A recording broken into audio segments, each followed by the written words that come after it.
When talking about gender identity and sexuality in slasher films, it's important to consider three key things. The first of these is the dichotomy between the slasher and his victims.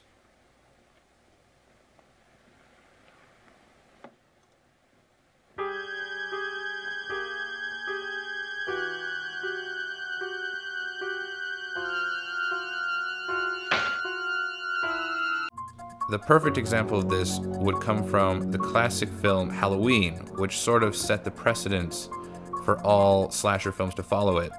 In this film, we have the character of Michael Myers, a large, looming figure whose face is hidden behind a mask and who wields a knife, lumbering around, murdering anyone who gets in his way, seeming to have no goal or emotion, all of it hidden behind the mask. Instead, seemingly just seeking to kill and kill for no reason whatsoever. Well, can't you answer me? Okay, don't answer me. Are you weird? Well, I'm gonna call Lori. I want to know where Paul and Annie are. This is going nowhere. Finally.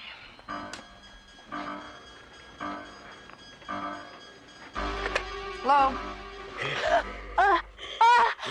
Hello? All right, Annie. First I get your famous chewing, now I get your famous squealing.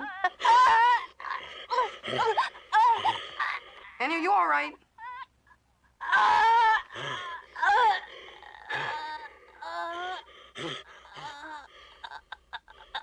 Are you fooling around again? I'll kill you if this is a joke. His counterpoint in the movie is Lori, a young, innocent teenage girl who has no idea who Michael is, even though we discover their relationship as brother and sister, and has no idea why he wants to kill her or what she should do to stop him.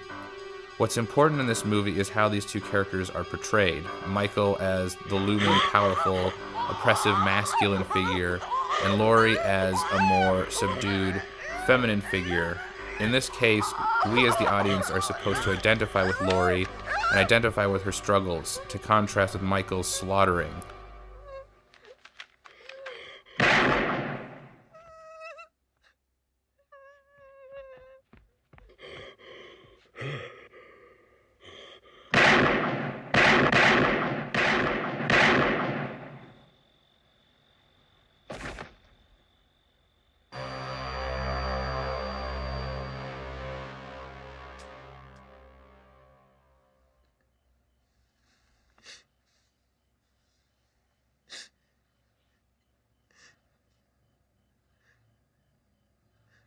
What's the boogeyman?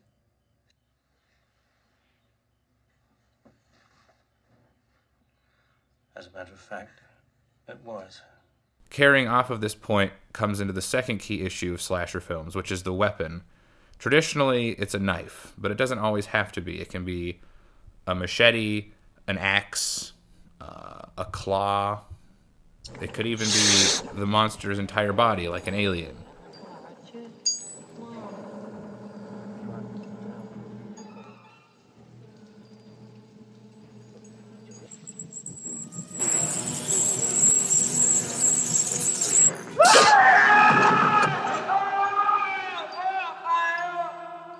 The killers almost never use a gun to kill someone. Rather, they seem to always rely on some sort of physical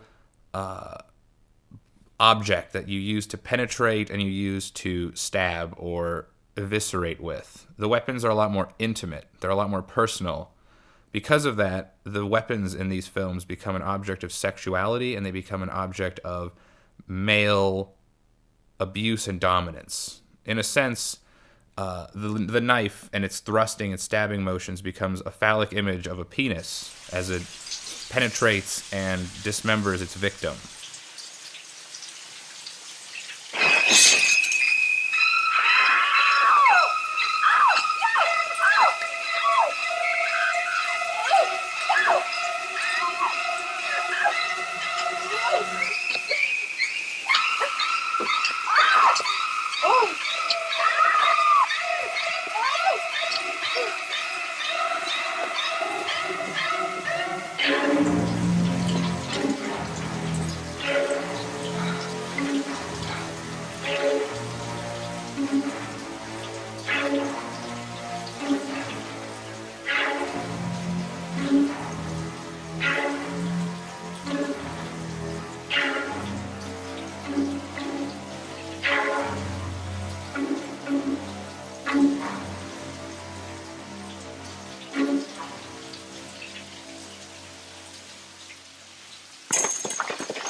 the importance of how the character overcomes this weapon and this masculine presence is the key third issue when discussing these films.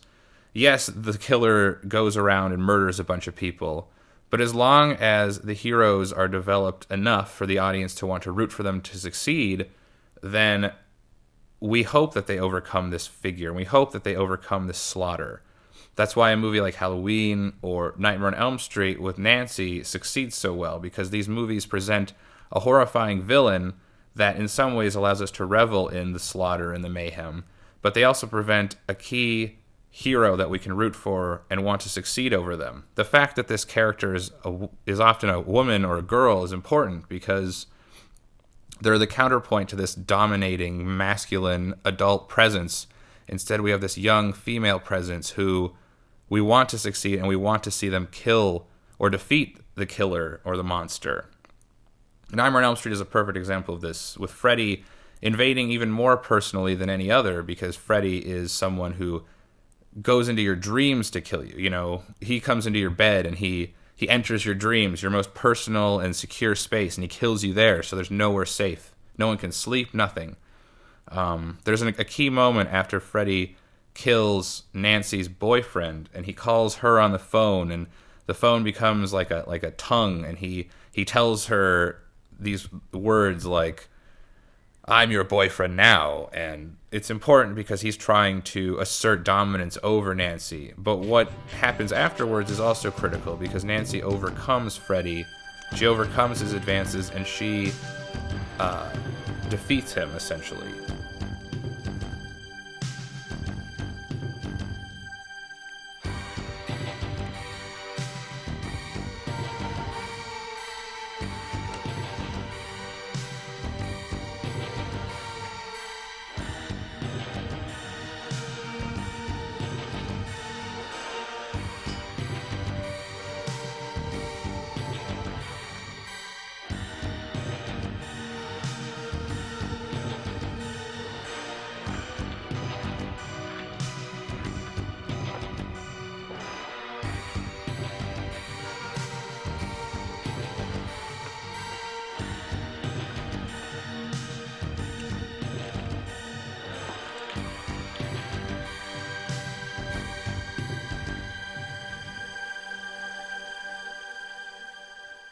Now, there's something to be said about the fact that all these movies have like a billion sequels and how those sort of run counter to this whole idea, but that's irrelevant when talking about the key film here. It's not like the movie was designed to just have a bunch of sequels. Rather, it was designed as this singular film, and the sequels were just made because of the success of the film. In fact, I would argue the sequels are largely a failing because the sequels seem to only enjoy the revel of the slaughter and don't focus on the characters like the original films often do.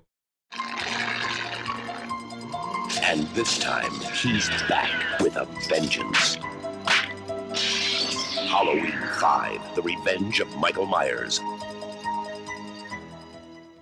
Another issue, of course, is the fact that oftentimes the character who overcomes the villain is like the pure, you know, she's not the one who sleeps around or anything. She's like the pure virginal soul. There's an argument to make about how this is the counter to the slaughter of the villains, but it's also a little troubling that it seems like the only character who can survive is the one who ignores all quote-unquote bad things. But that's a whole other can of worms and a whole other subject that I don't have time to discuss in this video. Wrong. Why do they do that? It's too red. Wait, here comes another. Hearing? Oh! Yes! Yes! Predictable. I knew he was gonna bite it. How can you watch this shit over and over? Shh! When do we see breasts? I want to see Jamie Lee's breasts. When do we see Jamie Lee's breasts? Breasts? Not until Trading Places in '83. Jamie Lee was always the virgin in horror movies. She never showed her tits till she went legit. Could afford a decent pair. What'd you say? That's why she always outsmarted the killer in the big chase scene at the end. Only virgins can do that. Don't you know the rules? What rules? You don't... Jesus Christ, you don't know the rules? Have an aneurysm, why don't you? There are certain rules that one must abide by in order to successfully survive a horror movie. For instance, number 1, You can never have sex. Big no-no! Big no! I'm a dead man. Keep him in popcorn. Sex equals death, okay? Number 2, you can never drink or do drugs. No, the sin factor. It's a sin. It's an extension of number 1. And number 3, never, ever, ever, under any circumstances say, I'll be right back. Because you won't be back. I'm getting another beer. You want one? Yeah, sure. I'll be right back. You see, you push the laws and you end up dead. Okay, I'll see you in the kitchen with a knife. Regardless, what's important in these movies is how this female character, like Laurie or Nancy or Ripley, overcomes this looming masculine oppressive presence and their sexually charged weapons and their dominating visage, and how they overcome these and how we come to relate to them is why these movies are so prevalent when talking about gender identity and sexuality, because we as the audience come to identify with the heroines in these stories, not the villains, and we want them to succeed and we want them to beat down the masculine villains that are looming over them, and that's why these movies work so well, because of that.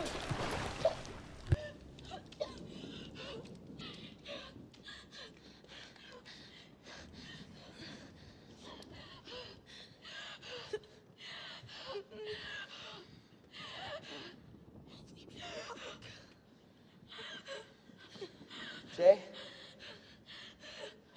Do you see it? Is it still down there?